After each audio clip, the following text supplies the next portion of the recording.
कृष्ण कृष्ण कृष्ण हरे हरे, हरे राम राम राम हरे हरे, हरे कृष्ण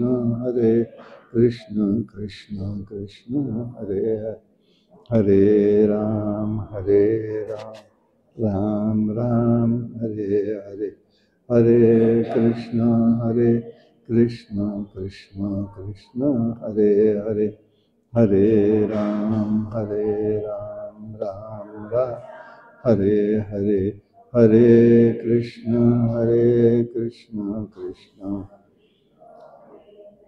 हरे राम राम राम हरे हरे कृष्ण कृष्ण कृष्ण हरे हरे, हरे राम राम राम हरे हरे, हरे कृष्ण कृष्ण कृष्ण हरे हरे, हरे राम राम हरे हरे, हरे कृष्ण कृष्ण कृष्ण हरे हरे, हरे राम राम हरे हरे, हरे कृष्ण कृष्ण कृष्ण हरे हरे, हरे राम राम राम हरे हरे, हरे कृष्ण कृष्ण कृष्ण हरे हरे, पुंडलीकवरदा हरि विठ्ठल, श्री ज्ञानदेव तुकाराम, अवधूत चिंतन श्री गुरुदेव दत्त, भगवान गोपाल कृष्ण महाराज के, भगवान श्रीधर स्वामी महाराज की जय, जय जय रघुवीर समर्थ, अम्बा माता की जय। ओम पूर्णमिदं पूर्णात् पूर्णमुदच्यते, पूर्णस्य पूर्णमादाय पूर्णमेवावशिष्यते। नमः शान्ताय दिव्याय सत्यधर्मस्वरूपिणे, स्वानन्दामृततृप्ताय श्रीधराय नमो नमः। कृष्णाय वासुदेवाय हरे परमात्मने, प्रणतक्लेशनाशाय गोविन्दाय नमो नमः। नमो देवै महादेवै शिवाय सततं नमः, नमः प्रकृतिभद्रायै नियता प्रणतास्मता, सर्वमङ्गलमाङ्गल्ये शिवे सर्वार्थसाधिके, शरण्ये त्र्यम्बके गौरी नारायणी नमोस्तुते। हरि ओम।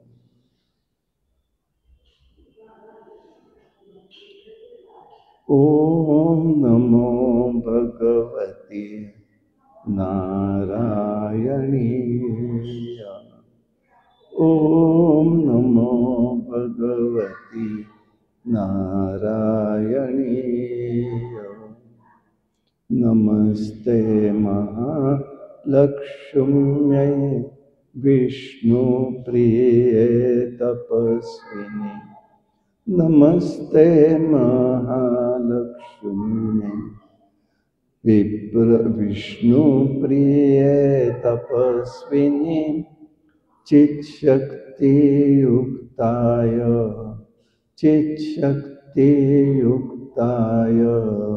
विश्वमूर्ते नमो नमः, विश्वमूर्ते नमो नमः। ओम नमो भगवती नारायणीय, ओम नमो भगवती नारायणीय, नमस्ते विश्वरूपिण्यै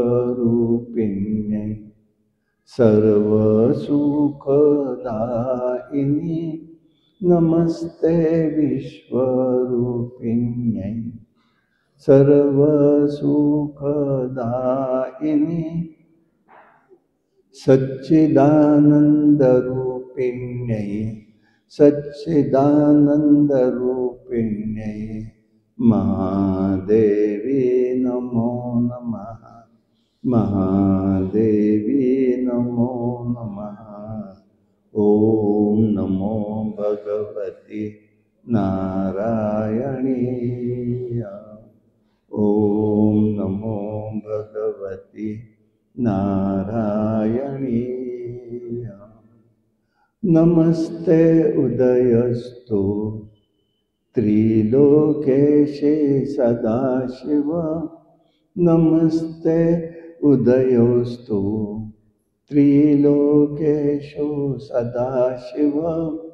श्रद्धादिशक्तिरूपिण्यै श्रद्धादिशक्तिरूपिण्यै समुद्रकन्ये नमो नमः।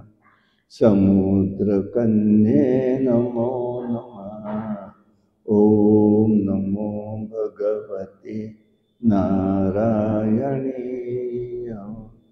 ॐ नमो भगवति नारायणीय। नमस्ते जयनंद करे छाया देवी सुरेश्वरी। नमस्ते जयनंद करे छाया देवी सुरेश्वरी। सुखादितत्रयपतित सुखादितत्रयपतितं विभावरी नमो नमः। विभावरी नमो नमः। ॐ नमो भगवते ॐ नमो भगवते नारायणीय। ॐ नमो भगवते नारायणीय। ॐ नमो भगवती नारायणीय। अम्बा माता की जय।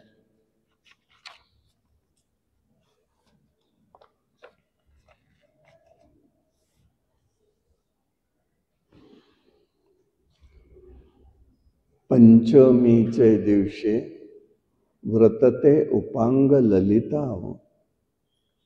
अर्घ्यपाद्य पूजा भवानी स्तवती हो। रात्रीचे समयी करती जागरण हरिकथा हो। अर्घ्यपाद्य पूजेने भवानी स्तवती हो। उदो बोला उदो अंबा बाई माऊलीचा हो।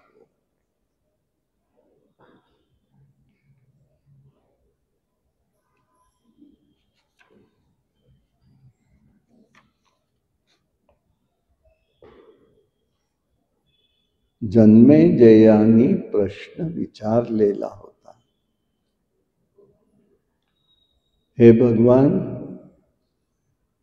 आपण देवीचं चरित्र,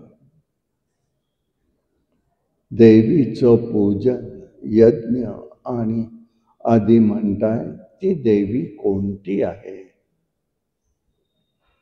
तिची उत्पत्ती कुठे झाली आहे? तिचे गुण कोणकोणते आहेत? तिचा यज्ञविधी कोणता आहे?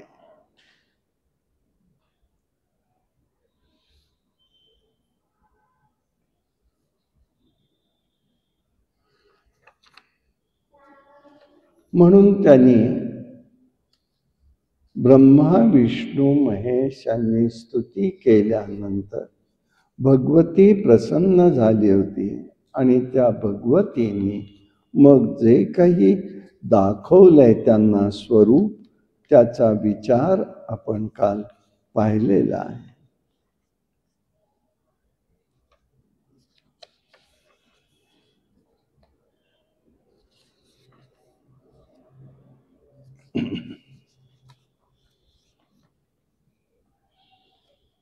यज्ञविषयी प्रश्न विचारला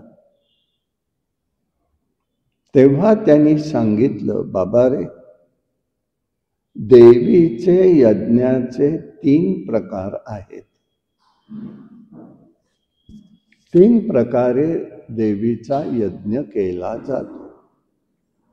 सत्व, रज आणि तम.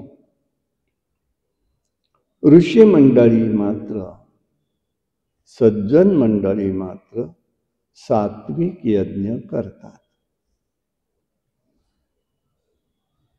दुसरा जो आहे तो राजे वगैरे लोक जे आहेत ते करतात, तो राजस यज्ञ. तामस यज्ञ हा तिसरा प्रकार आहे. सूर्यास्ता समयी करायला प्रारंभ करतात आणि मध्यरात्रीपर्यंत चालू ठेवतात किंवा कमी अधिक वेळ. ते सगळे तामस यज्ञ आहे. ज्ञानी लोकांसाठी निर्गुण यज्ञ म्हणजेच ज्ञान यज्ञ हा निर्गुण यज्ञ आहे. देश, काल, मंत्र, ब्राह्मण, द्रव्य हे सगळी शुद्धी लागते. त्यासाठी नुसतं करून होत नाही. यजमानही सात्विक श्रद्धेने परिपूर्ण असले तर तो सात्विक यज्ञ संपन्न होतो. यज्ञामध्ये द्रव्य शुद्धी अत्यंत आवश्यक आहे. क्रियाशुद्धी हवी आहे, मंत्रशुद्धी हवी आहे, तरच त्याची फलोन्मुखता दिसते. नुसतेच यज्ञ आगादी कर्म करणं म्हणजे आम्ही काही वेगळं केलं किंवा देवतेचा सात्विक यज्ञ केलो होत नाही.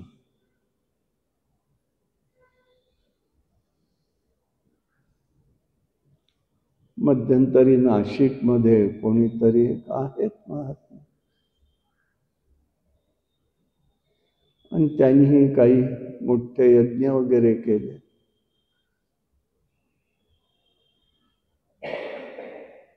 म्हटलं तर ते म्हणाले तिथे काही बली स्वरूपामध्ये घडलं, वेगळ्याच जीवांचं. म्हटलं मग तुम्ही थांबलात कसे? तुम्ही कसं करून दिलं, केलं कसं? तर म्हणे ते ऐकायला तयार नाही. त्यांनी करणाऱ्यांनी सांगितलं, करणाऱ्यांनी केलं. यज्ञ होता क्षणी म्हणजे आज ते अनेक वर्ष करतायत. हे कानावर आलं, मी काही बघायला गेलो नाही, मला माहिती नाही. चांगलं नाही ते, त्याचं फळ विचित्र येतं. अन्यायाने मिळवलेलं धन, अपहरण केलेलं धन यज्ञात वापरलं तर इहलोकी परलोकी दोन्हीही ठिकाणी फलहीन असा असतो. पण एक असे सात्विक यज्ञ असेही घडू शकतात की इहलोकी परलोकी यश कीर्ती हे सगळं प्राप्त होतं, पुण्यकर्म घडतं. म्हणून लक्षात येतं सर्व उपासना करूनही आपल्याला हवं तसं ईश्वराची सेवा घडत नाही आणि मग त्यातून वेगळं स्वरूप प्रगट होत जातं. आणि यासाठी जर काही असेल तर हे सात्विक यज्ञ करणं हे अत्यंत महत्वाचं आहे. न्यायाने, पुण्यकर्माने, सच्शीलतेने जर धन मिळवलं, आपण समजा सच्शीलतेने केलं, घटकाबरोबर, पण मिळवणाऱ्याचं धन हे जर अशुद्धीचं असेल तर हेही अशुद्धच होतं. म्हणजे एका हेतूवर ते होत नाहीये. व्यास महर्षी सांगतायत. पांडवांनीही राजसूय यज्ञ केला, दक्षिणा वगैरे देऊन पूर्ण केला. प्रसंगी श्रीकृष्ण, भारद्वाज इत्यादी थोर व्यक्तींनी भाग घेतला.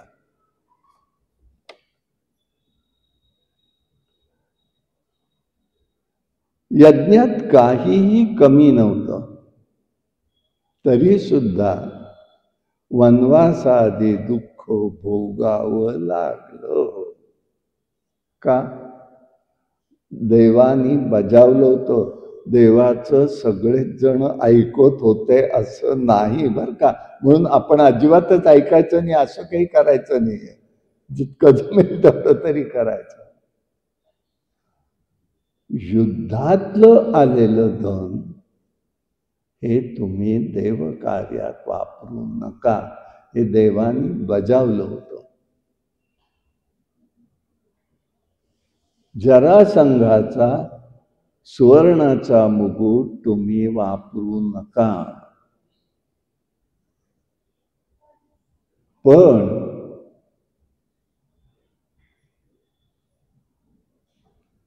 धर्मराजानेही 2 वेळेला ती गोष्ट, 1 वेळेलाच ती गोष्ट केली, आणि ती म्हणजे द्यूत खेळताना तोच मुकुट घातला, घात झाला.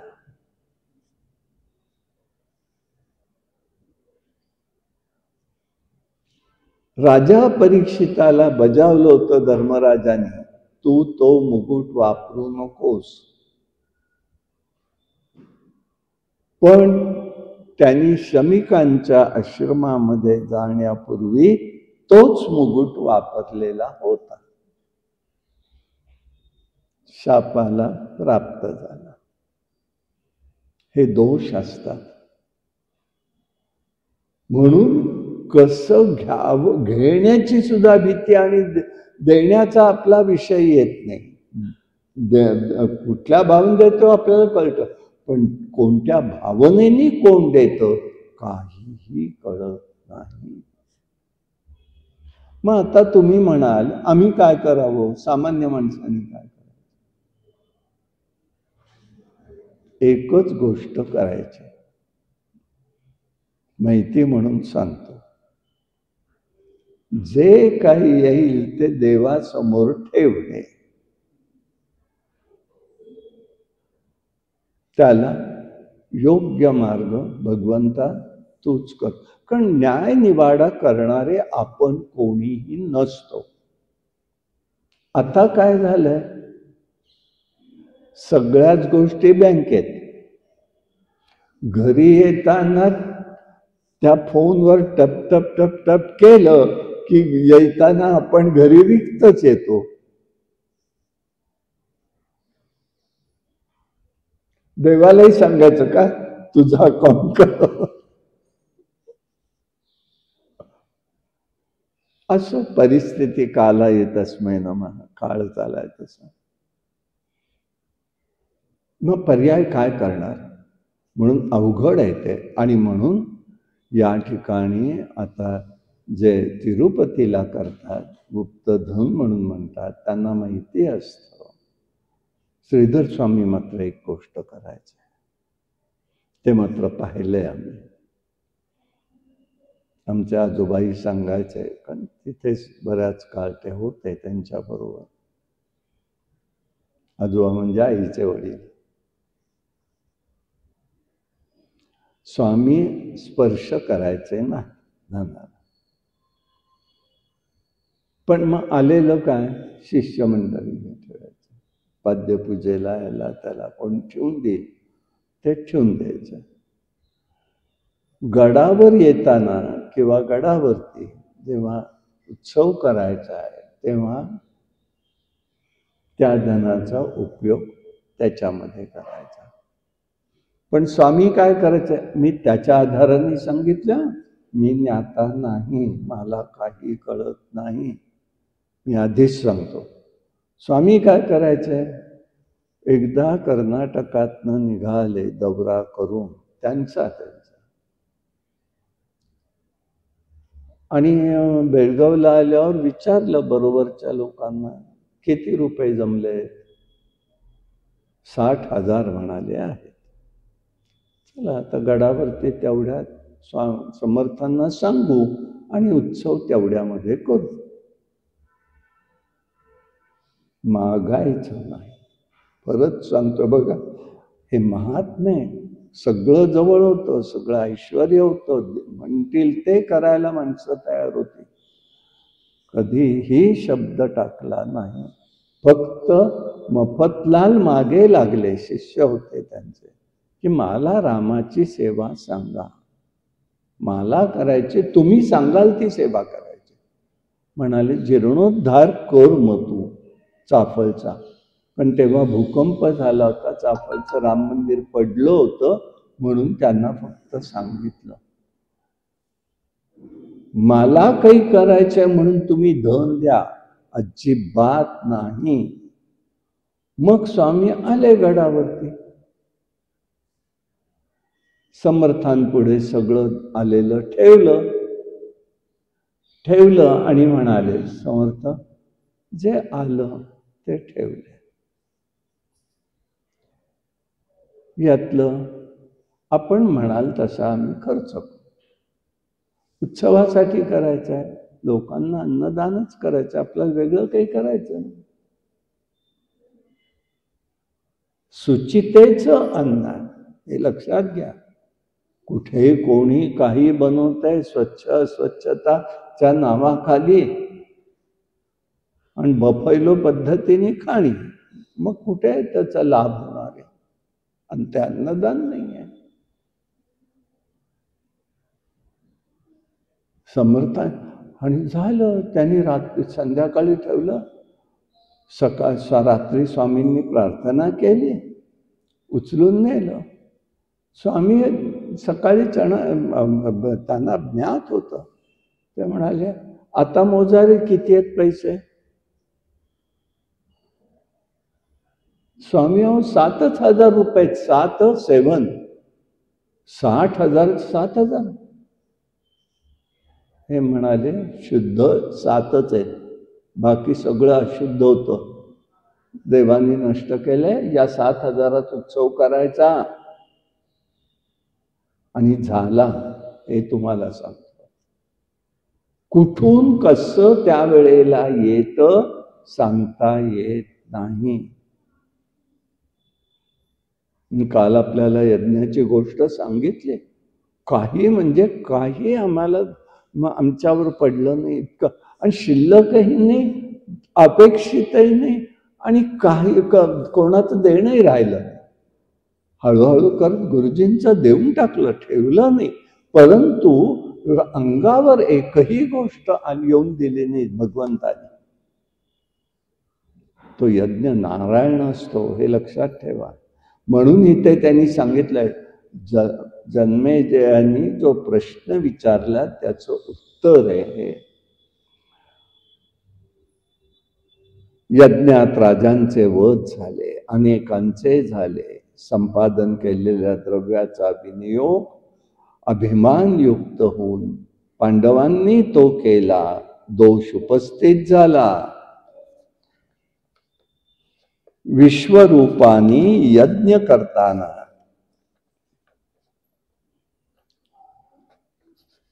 मातेचा दैत्य पक्ष प्रबल केलेला होता.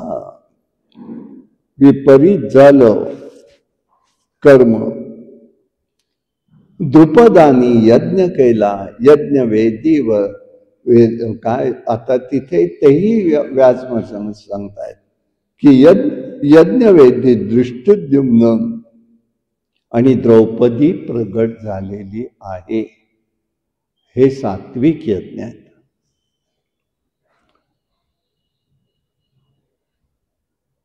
द्रोणाचार्यांचा सात्विक यज्ञ दुर्लभ आहे, कारण तो महायज्ञ वानप्रस्थाश्रमीसाठी सुद्धा विहित मानला गेलेला आहे.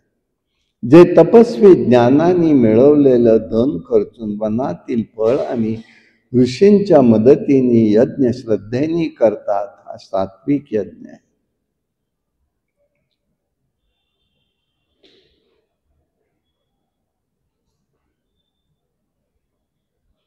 पण गंमत कशी घडली बघा. द्रोणाचार्यांनी यज्ञ केला, पण दृष्टद्युम्नालाच द्रोणाचार्यांना महायुद्धात मारावं लागलं. मग हे जन्मेजयन विचारलं, हे का करावं लागलं? मग का मारलं? यज्ञातलाच आहे तो, पण त्याचं कारण आहे म्हणाले की द्रोणाचार्यांनी तामस पक्ष स्वीकारला, कौरवांच्या बाजूने उभा राहिला. कसे दोष येतात म्हणून देवी भागवत म्हणताय, कर्मानो गहना गती. कर्मानो गहना, कर्माची गती कोणालाही सांगता येत नाही, कठीण आहे. विचार करत बसण्यात अर्थ नाही आहे, पण असं कर्म घडावं आणि आपणही असंच कर्म करावं. कोणतं? कसं? तर त्या वेळेला भगवंतानी विचारलं, हे तू कर्म का केलंस? तर माझी मान खाली जाणार नाही, इतकं कर्म शुद्ध पवित्र निर्दोष झालं पाहिजे.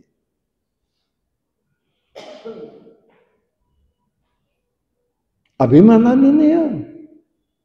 आम्ही काय कसे, आम्ही काही मनात ठेवत नाही, आम्ही फाड फाड बोलून मोकळे होतो, हे नाही. तो अभिमान वेगळा आहे.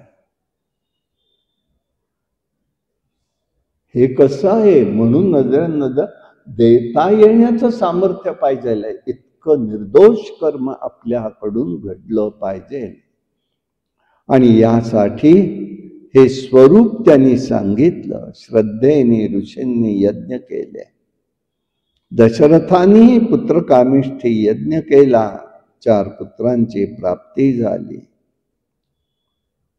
यासाठी यज्ञ करण्याचे भाव, हेतू, कार्य यावर योग्य अयोग्यता असते. अत्याधिक धनाने व्यक्त केले जातं आणि अभिमानपूर्वक सर्व विधी केले जातात, अशा यज्ञांना राजसी यज्ञ म्हणतात. दानवांनी तापसी यज्ञ केले. मोक्षाची आकांक्षा ठेवणाऱ्या ऋषीमुनींनी मानस यज्ञ केले. मानस यज्ञालाही मान्यता दिलेली आहे. पण तो कसा करायचा? आपल्याला हाच यज्ञ कळाला तर तो मनामध्ये सुद्धा आपल्याला करता येऊ शकतो. यासाठी एक गोष्ट फार महत्वाची आहे की ती म्हणजे आम्हाला चांगलं काय असतं हे कळलं पाहिजे. मी म्हणतो ते चांगलं नाही बरं का, मी म्हणतो ते चांगलं नाही. त्याला उत्तर देत आहेत शंकराचार्य. रजस्वला स्त्री कितीही शुद्ध वाटली तरी ती शुद्ध नसतेच. कितीही स्वच्छता असली आणि कितीही हे असलं तरी ते त्या ठिकाणी पवित्रता असेल असं नाही. पण हीच गोमयाने सारवलेली जमीन, गोमयाचं महत्व जिथे आहे ते पवित्रच म्हणून धरलं जातं. म्हणून भागवतातला एकादश स्कंदामध्ये पवित्र आणि अपवित्राच्या सगळ्या सीमा नाथ महाराजांनी अधिक स्पष्ट केलेल्या आहे. बघा तुम्ही एकनाथी भागवतामध्ये भूमी कोणती पवित्र आणि अपवित्र, वस्त्र कोणतं पवित्र आणि अपवित्र, आणि कशाने, नुसतं सांगितलं नाही मग ते पवित्र कशाने होईल. अन्न पवित्र कधी होतं?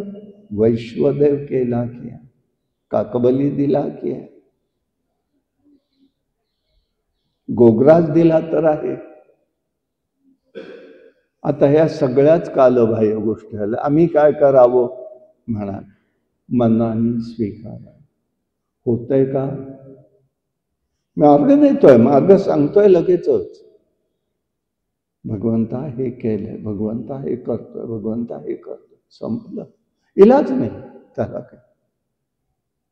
कारण गाय आता शोधणार कुठे आम्ही जाऊन? किती जण शोधणार? काळ अनुकूल नाही. आणि यासाठी यज्ञामध्ये मानस यज्ञ महत्वाचा आहे.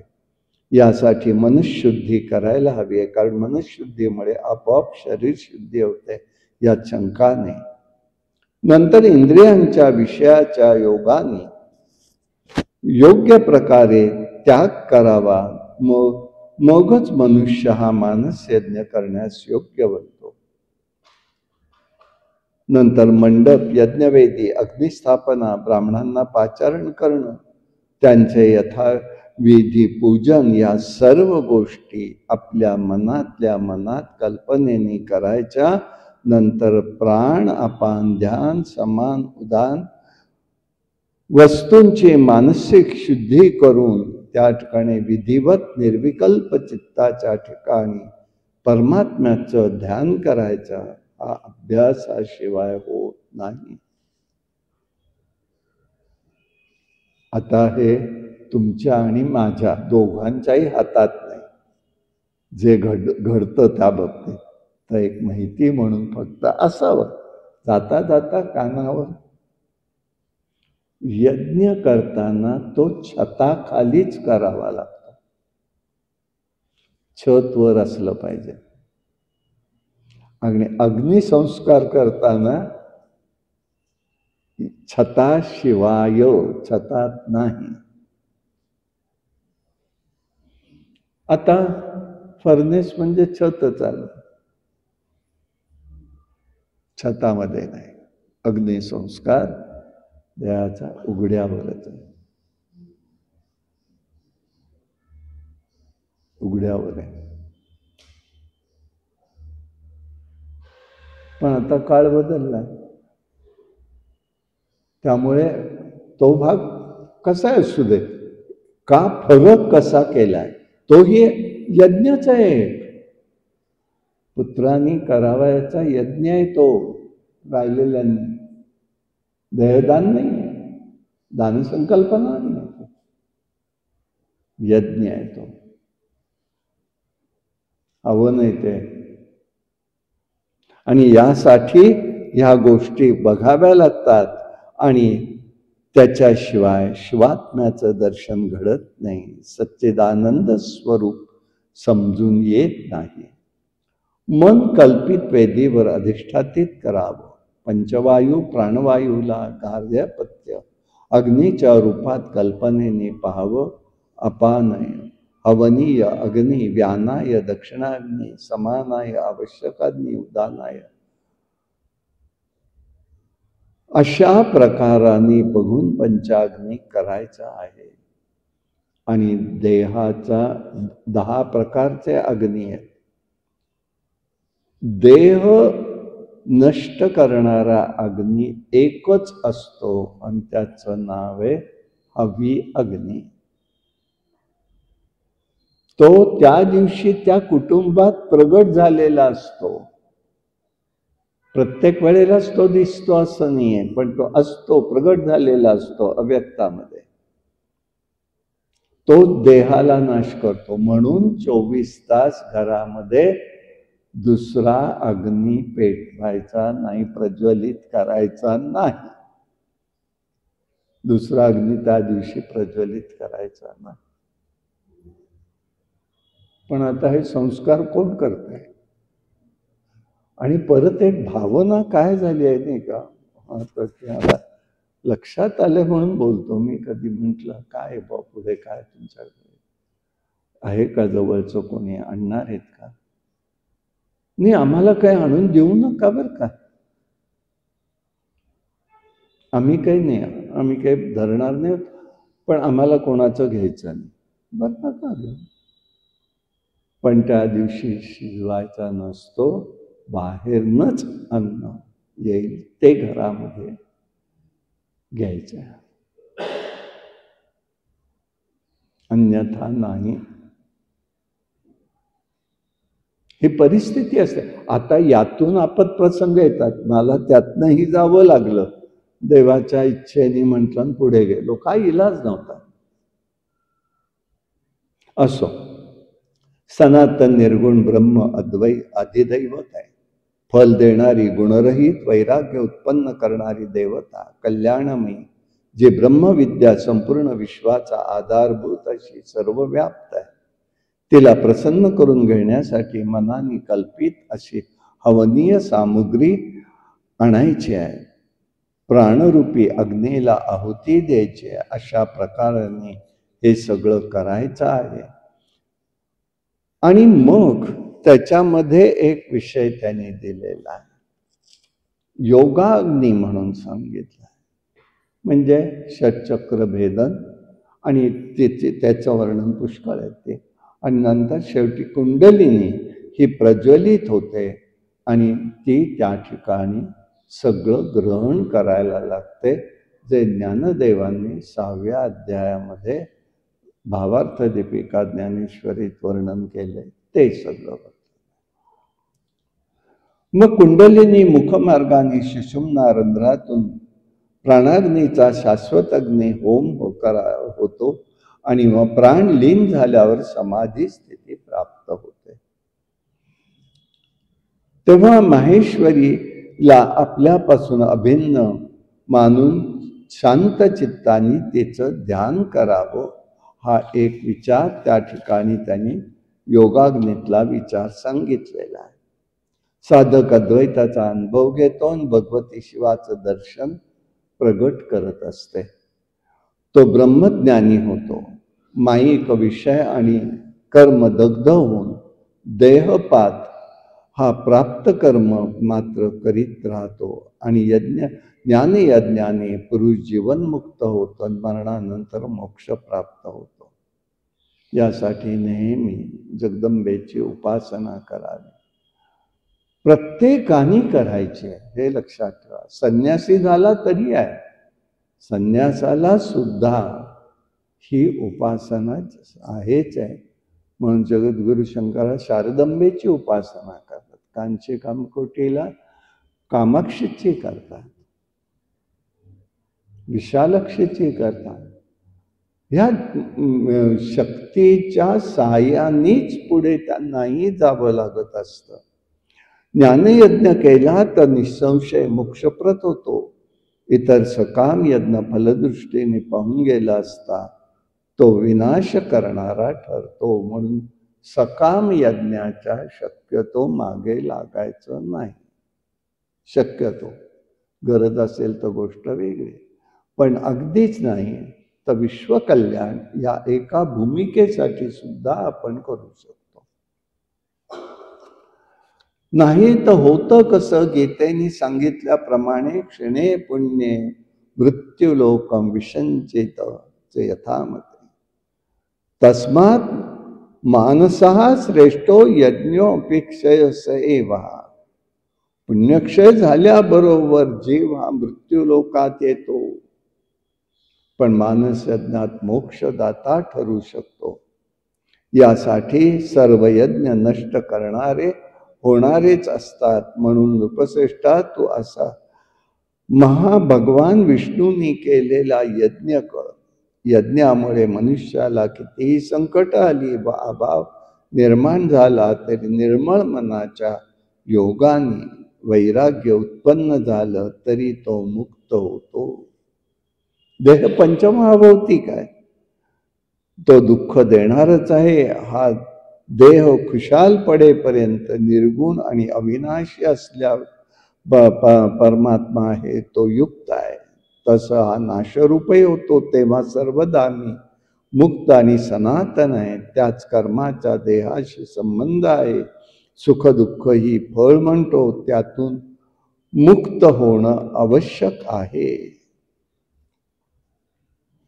विष्णूंनीही देवीचा यज्ञ केलेला आहे. जन्मेजय म्हणतोय, हे व्यासमुनी, भगवान विष्णूंनी यज्ञ कशा प्रकारे केला त्याची माहिती मला सांगा. तेव्हा देवींनी क्रियाशक्तीचं महत्व सांगितलंय. हे कर्म का आहे? क्रियाशक्ती म्हणजे कर्माचा निगडित आहे की काय आहे, कशासाठी आहे? ब्रह्मा विष्णू महेश यांच्या सान्निध्यात शक्ती भगवतीनीच दिल्या आहेत, आदिमायेने.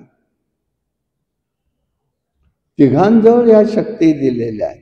यांच्या सान्निध्य दिल्यामुळे ब्रह्मांडात आपापली स्थान स्थापन केली. ब्रह्मलोक, कैलास, शिवलोक, वैकुंठ हे सगळं निर्माण केलेलं आहे. पृथ्वीला अचल केलेलं आहे. चल असून अचलाचा भास निर्माण होत असतो. त्याचं कारण ही माया शक्ती आहे. चल असून अचलाचा भास. अनेक पर्वतांची, नद्यांची उत्पत्ती झाली. मरीची, नारद, अत्री, पुलस्त्य, पुलह अनेक ऋषी झाले. कश्यप आहेत, आधी दक्ष आहे, यांचा सगळ्यांचा विस्तार त्यांनी या ठिकाणी सांगितलेला आहे. त्या कन्यांपासून सुद्धा अनेक देव दैत्य निर्माण झाले. कश्यपांपासून सृष्टीचा विस्तार झाला, म्हणून या सृष्टीला कश्यप सृष्टीही म्हणतात. पशु, पक्षी, सर्प इत्यादी प्राणी होते. ब्रह्मदेवांच्या डाव्या आणि उजव्या बाजूनी स्वयं म्हणून शतरूपा राणी आलेले. शतरूपाला प्रियव्रत, उत्तानपाद आणि 3 कन्या आकुती, प्रसूती, देवहूती हे झालेले आहे. सगळा सृष्टीचा विस्तार सांगितला. मग समुद्र मंथनाचं स्वरूप सांगितलेलं आहे. बीजमंत्राच्या साह्याने यज्ञ करत जावेत, करावेत, यासाठी एकच आहे. सकामतेने ही शक्तीची उपासना केली तर यश, कीर्ती, मनोरथ हे सगळं पूर्ण होऊ शकत असतं. परंतु मानस यज्ञ पूजेने मात्र निष्काम भाव वाढत असतो. जो मनुष्य ईश्वराचं, परमात्म्याचं ध्यानात निमग्न असतो, तेव्हा तो शक्ती देवही, ही शक्ती भगवती आपल्यावर कृपा करते. भक्ती प्रेमाचा वर्षावही ती करणारी असते. आणि म्हणून ही प्रेमस्वरूपा आहे हे आपल्याला लक्षात येईल. अशा प्रकाराने एक गोष्ट यांनी या ठिकाणी सगळ्या सांगितल्या. आतापर्यंत ते म्हणाले, राजा, मी तुला अनेक चरित्र सांगितले. सोमवंश आणि चंद्रवंश राजांचे चरित्र सांगितले. या सर्वांनी भगवती पराशक्तीच्या कृपेने या ब्रह्मांडात मोठं यश प्राप्त करून घेतलेलं आहे. प्रतिष्ठा मिळाली. तिच्यामुळे जे पदार्थ, विभूती, ऐश्वर्य, कांती आणि शक्तीचा संबंध असतो ते देवीचा अंश विद्यमान असतोच असतो. उगीच कुठेही असं होत नाही की तिच्याशिवाय हे सगळं प्राप्त झालंय. तिचा अंश किंवा तिचाच एक भाग तो असतो. तेव्हा तिची उपासना कर, म्हणून शंकराचार्यांसारखे संन्यासी ही देवीची उपासना करत असतात. एकदा देव आणि दानव यांचं युद्ध झालं. देवांनी युद्ध जिंकलं. मग दैत्यांनी एकदा जिंकलं. ते प्रबल झाले. पण त्यांनी तप साधना करून ते प्राप्त केलेलं होतं. तप कोणतं केलं तरी त्याला वर द्यावा लागतो, हा देवाचा सिद्धांत आहे. पण दैत्यांनीही तप करून प्राप्त करून घेतलं, पण गर्विष्ठ झाले. त्यांनी वैकुंठ आणि कैलासी स्थान हातात घेतले. मग देव दैत्य युद्ध झालं, देवांनी दैत्यांना हरवलं. वास्तविक हे सगळं यश भगवती जगदंबेमुळे झालेलं होतं. यशाच्या प्रभावाने देवांनी शक्तीची अवहेलना केली. या अवस्थेत मग गौरी आणि लक्ष्मी हे सगळं बघून हसू लागल्या. या बोलण्याला विष्णू आणि शिव क्रोधित झाले, देवीला दुरुत्तर केली. मग देवी, गौरी आणि लक्ष्मी दोघेही अदृश्य झालेले आहेत. मग असं लक्षात आलं ब्रह्मांडाच्या की विष्णू आणि शिवजी भ्रमिष्ठासारखे झालेले. का झाले? शक्तिहीन झाले, ते तेजहीन झाले, विश्वात हाहाकार माजलेला आहे. ब्रह्मदेवांनाही चिंता पडली, कशामुळे झालं म्हणाले. मग समाधी अवस्थेत त्यांनी जाणलं की विष्णू आणि शिव निस्तेज होण्याची झाल्यामुळे जगही तसंच झालेलं आहे. ते कार्य कोणीच करायला नाही ना. मग ब्रह्मदेवांनी सनत कुमारांना बोलवलं, त्यांना सांगितलं या दोघांची अशी स्थिती झाली आहे, का झाली आहे? तेव्हा त्यांनी सांगितलं, त्यांनी या भगवतीची अवहेलना केली. ती फक्त इथून निघून गेली आहे, त्याचा परिणाम हा झालाय. पराभक्तीची आराधना करा. मग सनकादी कुमारांनी ती आराधना सांगितलेली आहे. भगवतीच्या बीजमंत्राचा जप केलेला सांगितला, तो हिमालयानी केला. त्यांना देवीचं दर्शन झालं. तेव्हा दक्ष प्रजापतीही तप करीत होता. त्यांनाही विष्णू शंकर शक्तियुक्त करण्याची विनंती केली. दक्ष म्हणाला, माझ्याही कुळात तू जन्माला ये. तेव्हा दक्षाची कन्या ही सती म्हणून आलेली आहे. अंबिका जगदंबा ही सती म्हणून 16वी कन्या म्हणून आलेली आहे. विष्णू आणि शिव कार्यक्षम झाले, अहंकारही नष्ट झाला. व्यास म्हणाले, भगवतीच्या सत्यांशाने जन्म घेतला म्हणून कन्येचं नाव सती आहे. मग सतीचं सगळं चरित्र त्यांनी या ठिकाणी सांगितलंय. हिते भागवतापेक्षा हिते फरक आहे. तो म्हणजे सतीने तिथे योगाग्नीत प्रवेश केला लिहिलेला आहे, आणि हिते असं केलंय, शंकर त्या दक्ष प्रजापतीच्या यज्ञामध्ये आले. त्यांनी जळत असलेला देह खांद्यावर घेतला सतीचा आणि ब्रह्मांडात फिरू लागले. त्यामुळे ब्रह्मांड हे सगळं पेटलं गेलं. म्हणून विष्णूंना बोलवलं. विष्णू आले. विष्णूंनी आपल्या सुदर्शन चक्राने त्या सतीच्या 51 अवयव असे वेगवेगळे तुकडे केलेले आहेत. तो शब्द बोलवे ना मला म्हणून अडकळलं. विभाग केले आणि ते जिथे जिथे पडले ती 51 शक्तिपीठ निर्माण झाली. मग त्याच्यावरून त्याची नावही पडली. जिथे भगवती देवीचे नयन पडले त्याचंच नाव आत्ताच्या स्थितीत नैनिताल आहे. तो आहे नयनताल, पण ते अपभ्रंशाने नैनिताल झालेला आहे. गुह्यभाग तिचा जिथे पडला ते कामाख्या म्हणून प्रसिद्ध पावले. हृदय एकाकडे राहिलं, तिथलं एक स्थान निर्माण. प्रत्येक ठिकाणचं, म्हणजे मी आता सगळ्याची काही नावं सांगत नाही. शंकर शांत झाले, दुःख निवारण होईना. मग ते ज्या ज्या स्थानी गेले त्या त्या स्थानी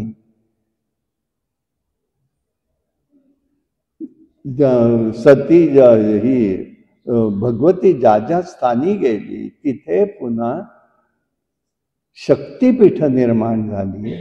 त्याला 108 शक्तिपीठ असे निर्माण केलेली आहे. अनेक शक्तिपीठ झालेली आहेत. तसं कोल्हापूर काय आहे तिथे, तर विष्णू आणि पार्वती, विष्णू आणि लक्ष्मी देवी या एकत्र बसले होते आणि इंद्राचा मुलगा जयंत, तो दिसायला अत्यंत सुरेख होता, तो समोरनं गेला आणि तो ती पाहतीये, विष्णू बोलतायत तिच्याशी. त्याच्यामुळे ते रागवलं की तू बघतेस कोणाकडे, मी इतकं सांगतोय तादात्म्य कशात झालेली आहे, मनुष्य लोकात पडावं लागेल म्हणून तिला सांगितलं आणि अश्वी होशील ह्याही शाप दिला. मग तिने त्या ठिकाणी शिवाची आराधना केली. शिवाची आराधना करून तिने आपल्या तपसामर्थ्यांनी बिल्ववृक्ष निर्माण केला. म्हणून त्याला खरं श्रीफळ नाव आहे. बिल्ववृक्षाचं नाव श्रीफळ आहे, पण आम्ही श्रीफळ नारळालाच म्हणतो. नारळ हा नारळच आहे, पण तो जो आहे तो श्रीफळ आहे. आणि श्रीफळ दुसरा एक म्हणजे बिल्व, बेलाच्या झाडात ते बेलफळ येतं ना, त्यालाही म्हटलं, कारण ते श्री झाड आहे. आणि त्याच्या खाली तिने शिवाची आराधना केली. शिवाची आराधना केल्यामुळे शंकर प्रसन्न झाले. का आपल्याला अडचण आली, का आम्ही आराधना करताय, असं झालं. आणि त्यांनी विष्णून तेव्हा हे दिला असतो उपशाप की तुला पुत्र होईल त्यावेळेला तू मुक्त होशील. म्हणून तिने सांगितलं, विष्णू नाही येऊ देत मग अश्व म्हणून, मी अन्याय नाही करून देणार. मग शिवानी मध्यस्थी केली, विष्णूंना अश्वरूप यावं लागलं. त्या हय्य अवतार जो आहे, हयग्रीव अवतार तो. आणि मग त्याच वेळे निमित्त झालं, वेद नेलेले होते दैत्यांनी, ते वेद आणण्यासाठी हयग्रीव अवतार गेलेला आहे. आणि हिच्याकडे होऊन झाल्यानंतर त्यांना त्या ठिकाणी अपत्य झालेलं स्वीकार केला, ती मुक्त झालेली आहे. ही सगळी घटना जी आहे, मी एवढ्यासाठी सांगण्याचा उद्देश, ही कोल्हापूरची. म्हणून त्याचं नाव करवीर आहे. करवीर क्षेत्र म्हणून ते आहे. आणि कोल्हापूर कसं आलं, तर लक्ष्मींनीच परत अवतार धारण केला. कोल्हासूर नावाचा दैत्य मातला होता, त्याच्या वधासाठी तिने अवतार धारण केला. म्हणून त्याचं नाव कोल्हारपूर म्हणून होतं. कोल्हासूरचं नाव म्हणून कोल्हापूर नाव हे त्याचं झालेलं आहे. अशी स्थान आहे. तुळजाभवानीचं स्थान तसंच झालेलं आहे. तुळजाभवानीचं स्थान होताना त्या ठिकाणी जेव्हा राम आणि लक्ष्मण वनामध्ये हिंडत होते, तेव्हा हिंडता त्या क्षेत्रात न जाताना शंकरांनी आणि पार्वतींनी रामाला पाहिलं. हे विष्णू इतकं स्त्रीसाठी का रडतायत? म्हणून त्यांनी सांगितलं, अगं मनुष्य लोक अवतार घेतलेला आहे, वध व्हायचा रामाचा पुढे, रावणाचा पुढे, तेव्हा तेवढ्यासाठी हे सगळं आहे. हो का म्हणाले, बघते मी पण जाऊन. नको जाऊ, करू नकोस, काहीतरी सांगतात शिवजी, पण ऐकेल तर शपथ आहे ना. ती सीतेचं रूप घेऊन गेली आणि तिथे बसली. रामाने पाहिलं,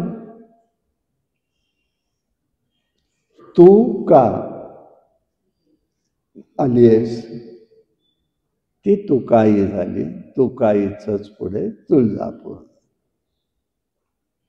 अशी ठिकाणं प्रत्येक ठिकाणी ही देवतेनी जी कार्य केली त्यामुळे अशी 108 पीठाच्या निर्मितीचे संदर्भ सांगितले. मग हिमालयाची कन्या कोण आहे म्हणाला जन्मेजय. तेव्हा त्यांनी सांगितलं तारका दैपसुर दैत्य होता, तप केलं त्यांनी पुष्कळ, वर मागितले. आता तेव्हा सती गेली होती, त्याला माहिती नाही परत विवाह होईल म्हणून मग तो म्हणाला शिवपुत्राकडनं माझा, शिवपुत्राशिवाय माझा वध होता कामा नये. शंकर दुःखी झालेले होते, ते काही विवाह करणार नव्हते. आता काय करणार. यावर झाल्यानंतर त्यांनी शेवटी ही जी सती गेली ती हिमालयाच्या उदरी पुन्हा जन्माला आलेली आहे. हिमालयाला उपदेशही तिने केलेला आहे आणि त्या ठिकाणी तप केलेलं आहे. देवी यथाशक्तीने प्रगट झाली. ठीक आहे, तीच म्हणाले तुझी कन्या आहे तर त्या ठिकाणी मी शंकरांना वरलेलं आहे, माझा त्यांच्या बरोबरच विवाह व्हावा. म्हणून तिला म्हणाले तू या ठिकाणी तप करतेस तर शंकर येतील. त्याप्रमाणे शंकर तिथे एकदा आले बटूरूपात आणि शंकरांची अवहेलना स्वतःची स्वतः केली. पार्वती रागवली. खरं तिचं नाव आहे अपर्णा, कारण ती पर्ण खाऊनच राहून तिने केलेली तपस्या आणि हिमालय पर्वताच्या उदरी आल्यामुळे तिचं नाव पार्वती आहे. आणि त्या पार्वतीने त्या ठिकाणी त्यांनी निंदा केली शंकरांची त्या मुलांनी, म्हणून ते रागवले. आणि मग त्यांनी सांगितलं, त्यांनी स्वतःचं रूप प्रगट केलं. मग त्याच्या मनात खरं नव्हतं दक्षाच्या, परंतु ब्रह्मदेवांनी मध्यस्थी केली आणि तो विवाह करून दिलेला आहे. पुढे त्यांना कार्तिकेय हा पुत्र झाला. त्यांनी त्याच्याकडून तारकासुराचा वध झालेला आहे. अशा प्रकारचे ही सगळी चरित्र देवीचे इथे त्यांनी सांगितले. आज जे आहे ते ललिता पंचमी आहे, तिचं चरित्र आपण पाहूया. गौरी पूजा आहे. गौरी आहे, ललिता गौरी आहे. भविष्य पुराणाप्रमाणे आपल्या प्रत्येक तिथीला वैशिष्ट्य आहे. तसं ती प्रत्येक महिन्यात तृतीया जी येते तिला महत्व आहे. त्या ठिकाणी प्रत्येक तृतीयाला भगवतीचा एक अंश प्रगट झालेला आहे आणि 12 गौरी एकूण आपल्याकडे अशाच पद्धतीने प्रत्येक महिन्यात तयार झालेल्या आहे. त्यांची पूजा अर्चन करण्याचा प्रघात आहे. सगळेच करू शकत नाहीत आणि आपणही करायचं आहे असं लगेच विचारून आम्ही पण करतो, काही तर बघायचं नाही. ज्या महत्वाच्या गोष्टी आहेत त्या आपण करायच्या आहेत, लगेच त्याची पळापळ करायचं कारण नाही. एवढं होणंही शक्य नाही. त्यांनी माहिती मी फक्त आपल्याला सांगितली. दर महिन्यात आहेत तशी 12 गौरी आहेत, तशी ही ललिता गौरी आहे. काम्यव्रत आहे. कुंकाच्या करंड्याचं याचं झाकण हे प्रतीक मानतात. कुंकवाच्या करंड्याला ललिता देवीचं प्रतिकात्मक समजून पूजन करतात. रेशमी वस्त्र परिधान करतात. भोपळ गारगे, उडीद वडे, अनरसे, लगेच तोंडाला पाणी सुटलंच ना. हे सगळे वाहन आहेत तिची. उडीद वड्याचं नाही, अनरसाचं वाहन आहे. आणि ते सगळं 48च्या घरातलं आहे बरं का. दुर्वांच्या जुड्या सुद्धा व्हायच्या त्या 48 आहेत. 48 चे 48. त्या आत्याबाईंच्याकडे आमच्याकडे व्रत होतं आत्याबाईंचं, पण आमच्या इथे असल्यामुळे आम्हाला त्याची सवय झाली ती. प्रतिपदेपासून आम्ही मुलं अगदी धावपळ करत हे करत दुर्वा निवडायला बसायचो. ती एक गंमत असते सगळी करण्याची सुद्धा. ते वाटली पाहिजे, आनंद वाटला पाहिजे. कष्ट दुःख हे काही उपयोगाचं नाही, काय आनंदाने करता आलो पाहिजे त्याच्यामध्ये.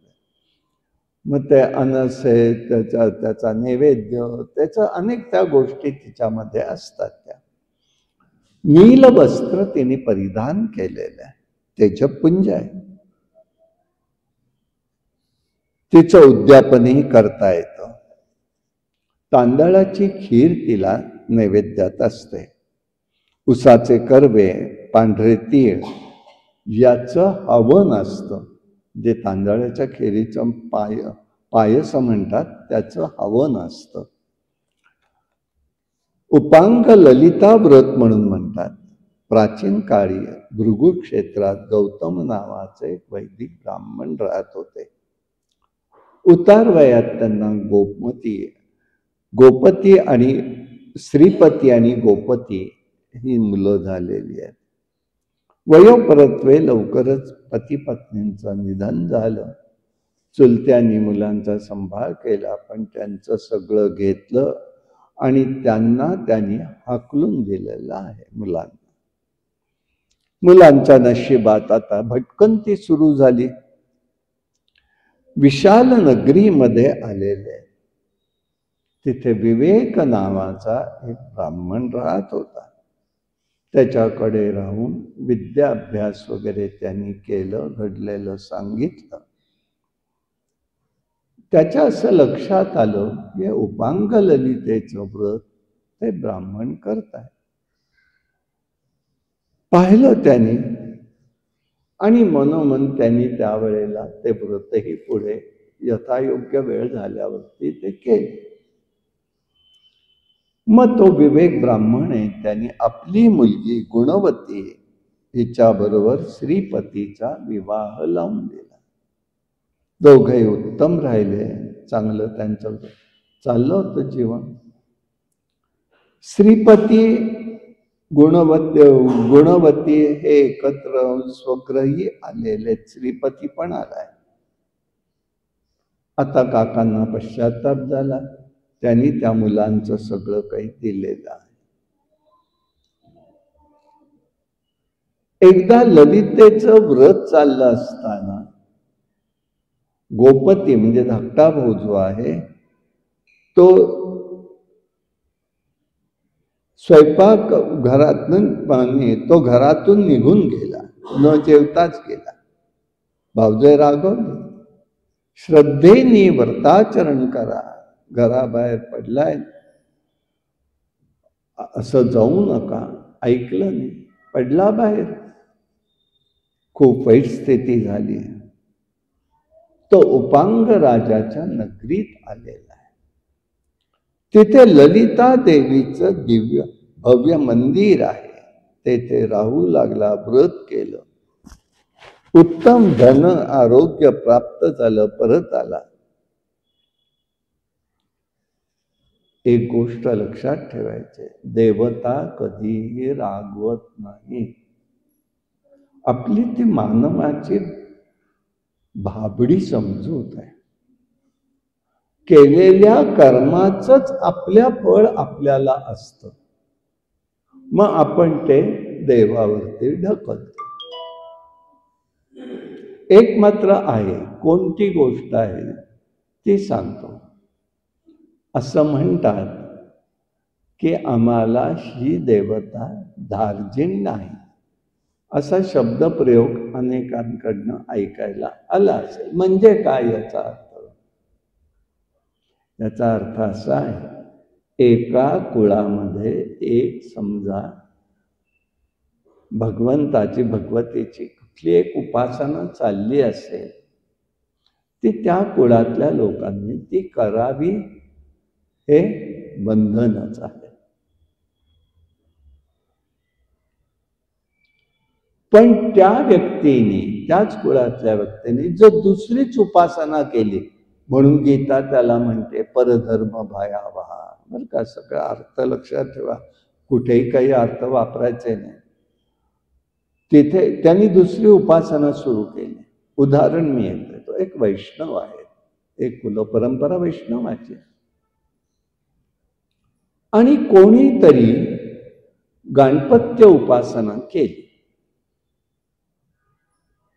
तर ह्या दोन्ही, कारण एक आहे विष्णू उपासना ऋग्वेदाची आहे, गणपत्य उपासना ही सामान्यपणे अथर्ववेदाची आहे. मग त्या दोन्ही वेव्ज एकत्र आल्या तर ज्याप्रमाणे आपण लोखंडाचं बघा तुम्ही, ते काय वेल्डिंग करता की नाही, मग त्यावेळेला ते कसे स्पार्क उडतात ना, ती स्थिती होते, फलोन्मुखता मिळत नाही, आणि मग आम्ही म्हणतो आई देवता आम्हाला दार्जिन नाही. अर्थ लक्षात ठेवा.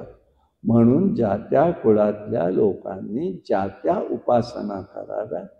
उपास्य दैवत म्हणून वेगळं चालू शकेल.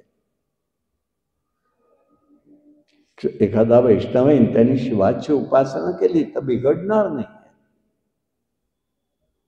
ब्रह्माची केली म्हणून बिघडणार नाही, कारण तो त्याला काय आत्ताच्या शब्दामध्ये स्वातंत्र्य आहे, अभिव्यक्ती स्वातंत्र्य आहे. म्हणजे लक्षात येईल. पण कुळाच्या परंपरेचं तेही करून तिकडली करायचं. पण असं काही होत असेल स्पार्क उडल्यासारखं, तर त्या क्षणाला थांबायचं, ते करायचं. हे घडत असतं, म्हणून त्याला त्यांनी म्हटलेलं आहे. मग त्यांनी सांगितलं, आता तो ते व्रत करू लागलेला आहे.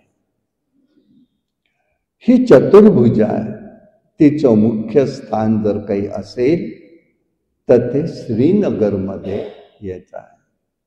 दुसरं या ललितेचं जर स्थान म्हणाला तर नैमिषारण्यात आहे. नैमिषारण्यात त्या देवीचं स्थान आहे, आणि ते स्वयंभू आहे. बरं का, मी पाहिलंय म्हणून सांगतोय की स्वयंभू आहे, ते दोन्ही स्वयंभू आहे. मग ही आली कुठे? भंडासूर नावाचा दैत्य होता. ब्रह्मदेवांनी यज्ञ केला, तो मातला, दैत्यांना त्रास देऊ लागला.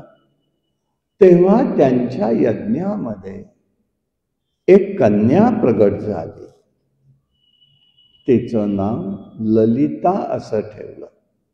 ललितेचा अर्थ काय? तर ललितेचा अर्थ आहे की तो पराक्रमी, शौर्यवान अशी स्त्री. मग तिने भंडासुरांनी केलं काय की आहे ना असे म्हणून तिने एक अस्त्र प्रयोग केला. शस्त्र वेगळं, अस्त्र म्हणतात. अस्त्राचा अर्थ मंत्रशक्तीने केलेला प्रयोग. आणि तुम्हाला ते कळत नाही हे अस्त्र आहे.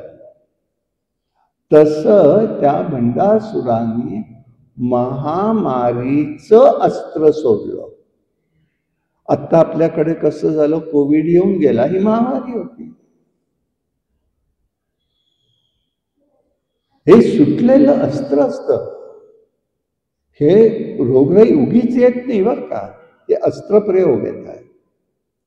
आणि म्हणून मग त्यावेळेला त्यांनी त्या ठिकाणी त्याच्यावर प्रयोग म्हणून काय केलं, एक मंत्र प्रगट केला. तो मंत्र कोणता होता?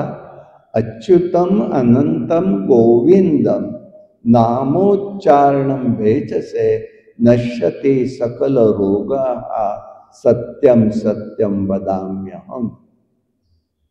हा मंत्र म्हणत लोक त्याच्यातनं निवृत्त होत झाले.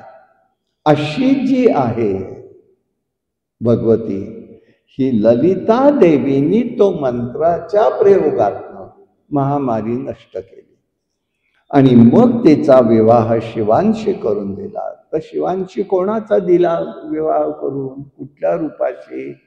कामेश्वराशी लावून दिला. म्हणून तिचं नाव पुढे कामेश्वरी झालंय. मग ललिता महात्म्य आहे, ललिता स्तो सहस्रनामे, ललिता हृदय आहे, ही स्तोत्र आहेत सगळी. शंकराचार्यांनी सुद्धा त्याच्यावरती 300 श्लोकाचं एक रचना केलेली आहे. पुष्कळ तिचा विस्तार आहे आणि हिला प्राधान्यपणे आज जे करतात ते आम्हाला म्हणजे आम्हाला सगळ्याचं परिपाठात असल्यामुळे भोपळ गार्गे हा तिचा नैवेद्य असतो. भोपळ गार्गे हा तिचा. आता मगाशीच झालं, कोणतरी बोललं साड्यांचं काहीतरी म्हणे निघालेलं आहे ना, तसे पदार्थ तरी ऐकून ठेवा, कुठेतरी वाटलं तर करा. देवाचे देवी भागवतात प्रत्येक तिथीला कोणता नैवेद्य करायचा हे मी सांगणार नाही, आधीच सांगतो. ते सांगितलेलं आहे, कोणते करावेत, काय करावेत, कसे करावेत. अहो एवढं सध्याचा काळ अनुकूल नाही आहे. कुठे मनामध्ये काहीतरी बिंबवायचं आहे. हे भोपळ एक सोपा हातातला पदार्थ आहे, सहज करता येण्यासारखा आहे, करायचा आहे तो, असं त्याच्यात त्यांनी तो व्यक्त केला आहे. भगवतीने अनेक अवतार धारण केले, देह तादात्म्य पावत नाही, अशाचं रक्षण करणारी ही देवता आहे. ही भगवती अशा महात्म्यांच्या सान्निध्यात अहंता आणि ममतेचा ती ऱ्हास करते. ही तपस्या वेगळी करावी लागत नाही. दैत्यांना वारंवार तपस्या करून मागावं लागतं. ते देह तादात्म्यता आहे. पण उदाहरण आहे आपल्याकडे. विभीषणाने रामचरित्र मारुतीरायाकडनं ऐकल्यानंतर त्याच्या मनात श्रद्धा निर्माण झाली. श्रद्धा निर्माण झाली म्हणजे काय? तर रामाबद्दलचं प्रेम आणि संसार वासना नष्ट झाली. आपण वर्षानुवर्ष ऐकतोय, काय यातलं झालंय का बघा बरं का. हळूच सांगतोय, धर्माचरणाकडे मन लागलं पाहिजे. ही खरी भक्ती आहे. जसा विवेक वाढत जाईल तसं मन आसक्त अनासक्त होतं. मग ही परमेश्वराच्या ठिकाणी स्थिर होतं. धर्माचं फळ दिसत नाही. धर्माचं फळ असंच असतं, दृष्टादृष्ट विजये होवावे. दृष्ट आणि अदृष्टामध्ये कार्य करत असतं. पण अदृष्टाचं कार्य कसं असतं? पांडव वनात गेलेले. आता वनात पांडव गेले त्यामुळे भगवंत तर येत आहेत पांडवांचं प्रेम म्हणून. पण ऋषी मंडळी सुद्धा वनातली वारंवार त्याला भेटायला येत आहेत. द्रौपदीला प्रश्न, वनात जायचंय, काट्या कुटके जमा करायचं, चूल पेटवायची, तिथे काही करायचं, कशी करणार ती? धर्माचरण करणारा धर्मराज आहे. त्याची काळजी देवाला लागलेली आहे, हे लक्षात घ्या. एक ऋषी भेटतायत, धर्मराजाला म्हणतायत, असं कर, तू सूर्यनारायणाची उपासना कर. देश चांगल्याने काय कर्म नाही सांगितलं, कर. ठीक आहे म्हणाला. म्हणून त्यांनी लगेच सूर्याला रोज 108 नावानी अर्घ्यदान द्यायचं ठरवलं. तपस्या करायचा सूर्योदयाच्याच वेळेला. त्यावेळे ती साधना ठराविक वेळ ठराविक गोष्टीतच करावी लागते. उपासनेला बंधन नाही ते.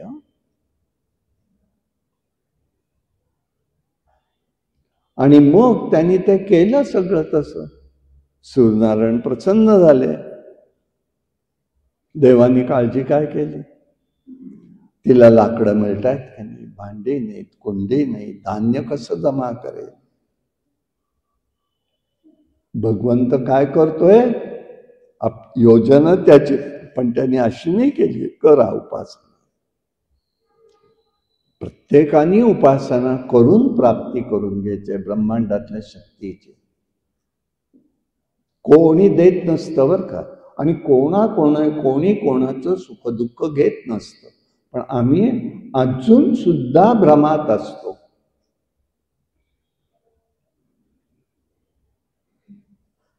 त्यांनी मग तिथे ती उपासना केली. सूर्यनारायणाला काळजी होती म्हणून त्यांनी अक्षय पात्र त्याला दिलं.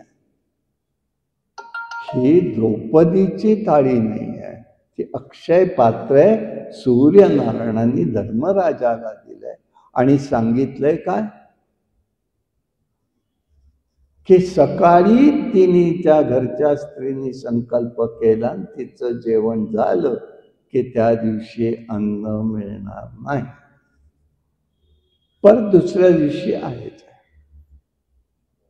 जे सगळ्याची व्यवस्था केली की नाही त्यांनी, असं हे देणारं आहे. आणि अन्नपूर्णा माता ही सूर्यनारायण होते. हे धर्माचं फळ आहे. धर्माचं फळ व्यक्तही असतं, आणि व्यक्तातला फळ काय असतं? धर्माचरण असेल तर विवेक असतो, विवेक प्रगट होतो. चांगलं काय, योग्य काय, अयोग्य काय, वाईट काय हे कळतं आणि यथार्थ कळतं. हे लक्षात ठेवा. तुम्हाला जादू करावी लागत नाही, सिद्धी लागत नाही, ते कोणीही करू शकतं. फक्त शुद्ध धर्माचरण करायला पाहिजे, जो मनापासून पाहिजे. सांगितलं भारेन पाटे टाकल्यासारखं नाही. आणि म्हणून भगवंताविषयी अनाहत प्रेम निर्माण होतं. हे भक्तीचं फळ आहे. ही भगवंताची कृपा आहे, ही भगवतीची कृपा आहे. हे लक्षात घ्यायचं आहे. काय काय कुठे कसं होतंय हे धर्माचरणाचं फळ आहे. आणि म्हणून या भूमिकेने भगवतीची उपासना ही प्रत्येकाकडून झाली पाहिजे, हा विचार या ठिकाणी आपण समजून घेतलेला आहे. या दृष्टीने आपण त्याचं चिंतन करू.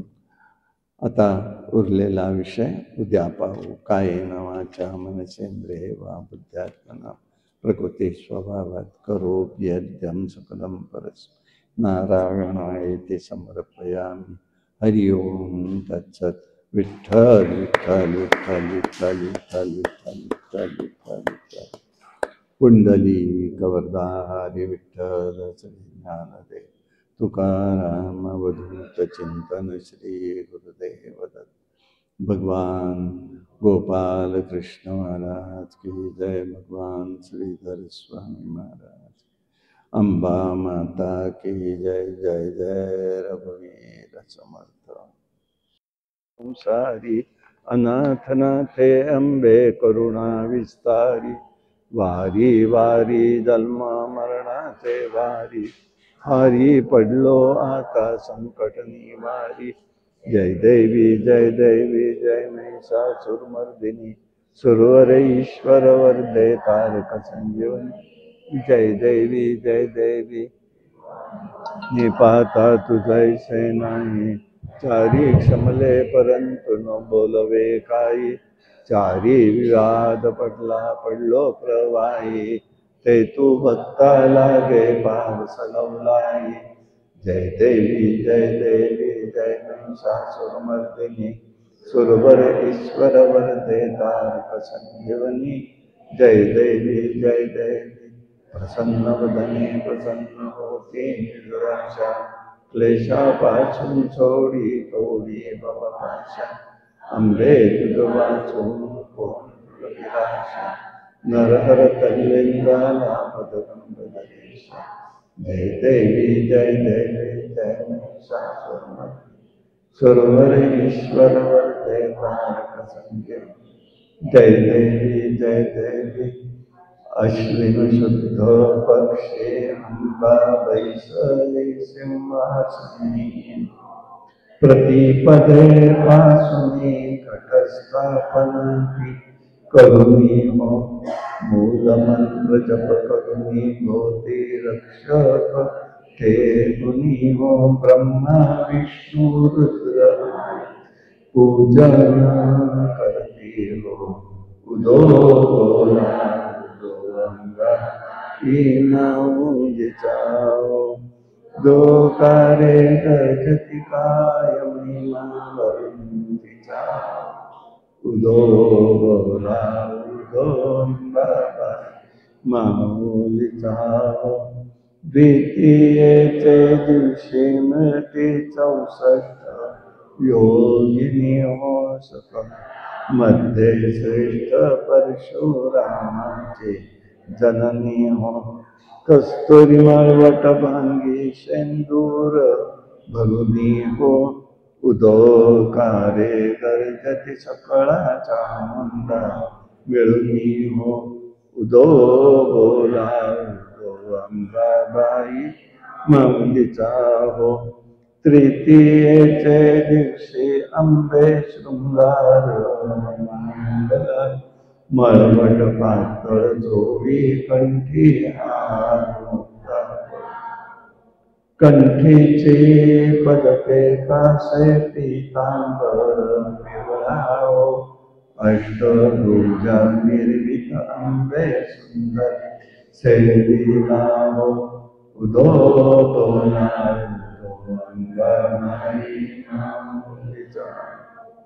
चतुर्थीचे दिवशी विश्वव्यापक जननी हो उपासका पास्यम प्रसन्नांतकरणी हो मन माझे मोहिले पासी जगन्माते मन मोहिनी हो भक्ताच्या येती लोटांगणी हो उदो बोला उदो अंबाबा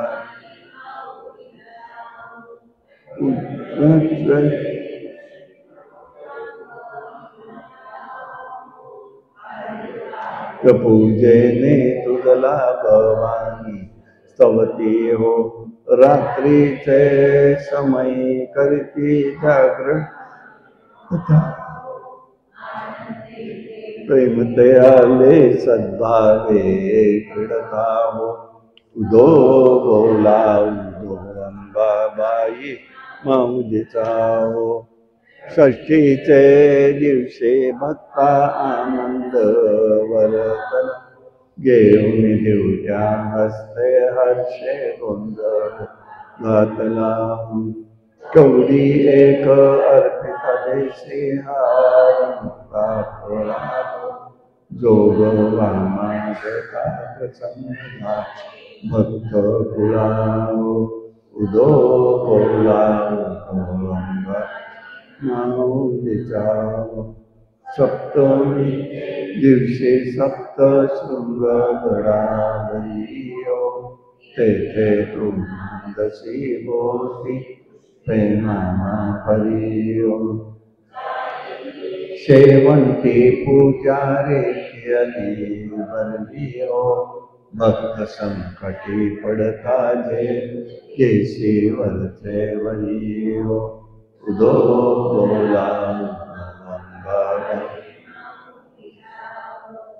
अष्टमीचे दिवशी अष्टभुजा नारायणी सह्याद्री पर्वती पाहिली नीव मन माझे मोहिले शरण स्तनपान देऊनी सुखी केले अंतकरणी उदो बोला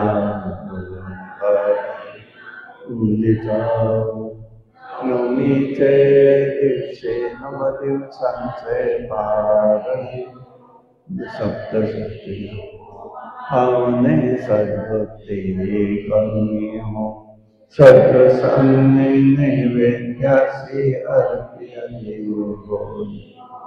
आचार्य ब्रह्मण उदो बोला गंगाबाई वंदिता दशमीच्या दिवशी अंबानी यायची सिंहारूढ हरिदारुण शस्त्रे आंबे नीव शंभर शंभाधिकारांच संकेती गणीयो विप्राण शरण तो चरणीयो उदो बोला उदिता उदो कार्य धरतिकाय महिमा गणपतीचा उदो बोला सोन्याच्या पावलांनी दैवी लक्ष्मी आली ओवाळी कापुरानी भक्ता प्रसन्न झाली पाऊलानी नेसली घरग कळी बदामी झाली करुणी काजळंगो तिचे मुरळी झाली सोन्याच्या पावलांनी सावरी सगळे मोतियाचे गळ्यात गळसरी बांगडी नागमोळी कंगण्याच्या पावलाने कंकणी कुशावरी वाकी शोभते सोन्याच्या पावलाने कुलपाचा करी तोडा मध्ये घातला वेडा वेळीत नागपर्ण मुखे रंगला वेडा सोन्याच्या पावलाने पायात पाय जोडे वर शोभती रूप ताने पारडे माता खेळविवा सोन्याच्या पावलाने खऱ्या सारी गाडी ते आवाई राबते दासनाचे डोंगरच्या गायनाचे जुमते डेऱ्यात सोन्याच्या पावलाने न्याली ओवाळी ते कापुराने बता प्रसन्न सोन्याच्या पावलाने माते तुझ्या चरणी आश्रय देसी आम्हा तेनेच नित्य मनी तुष्टे कडे प्रकामा लागो तुझ्या भजनी हे मानसाच नित्य त्यामोही अम्यम बालकांश चित्त सर्वस्व तू आमचे जगदंब माते आम्ही तुझे प्रिय शिशु तुझे नाते वाटो कसाई गुणहीन सदा मी तू माय एक करसी मम चोदनाने अंबा माता की जय.